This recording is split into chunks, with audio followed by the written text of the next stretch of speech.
organization has its own vibe, its language, its rituals, and, as we talked about before, its stories.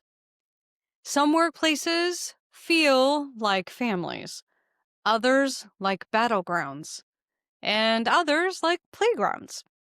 And that's because every organization has its own culture. And according to this week's theory, if we want to understand organizations, we have to study them as cultures.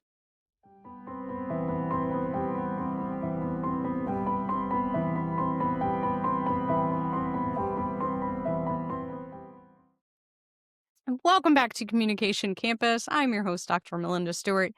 And today's episodes, we are talking about the cultural approach to organizations. Now, this is an interpretive theory that helps us see workplaces not as machines or systems, but instead as webs of meaning.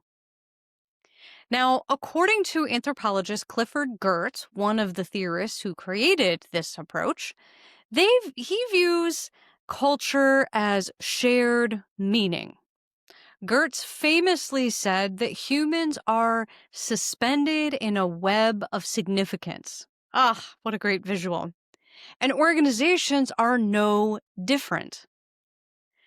Now, we can also study organizations the same way an anthropologist would study a tribe by observing rituals, stories, and symbols that reveal what the group values.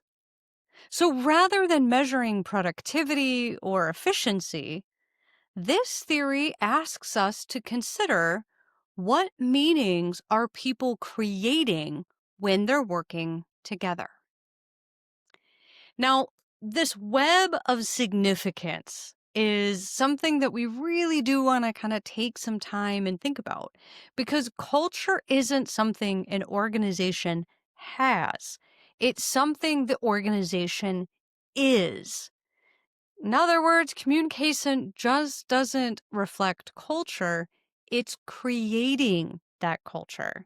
Every joke we tell in the break room, every ritual at a staff meeting, and every story about how we do things weaves yet another strand into the organization's cultural web.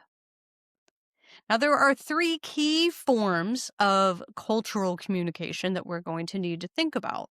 One, as we've talked about in other theories, we have to consider the stories, the narratives that convey organizational values. We might have corporate stories that reinforce a management ideology. We can have personal stories that define individual identity within the organization. We also have collegial stories, stories that teach us about what's really valued. And this often comes through information sharing. Now, beyond these stories, we also have rituals, repeated activities that express shared meaning. So, for example, we might think about annual retreats, office birthday celebrations, or even faculty meetings. These are things that we do on a regular basis, and we start to realize and notice the patterns that we see each time these things take place. Finally, we have symbols, objects, phrases, or traditions that hold cultural meaning. Universities and even high schools have homecoming. And if you think about the homecoming of your own university, what are the symbols that represent your university? Maybe it's a motto, maybe it's a color, maybe it's the mascot. But we can have these things that hold meaning. And even years later, they're still going to bring some memories back to you. At a company level, again, this can be a motto. It might be the office layout or even coffee mugs with insider jokes. Each of these elements come together to form a symbolic reality of the organization.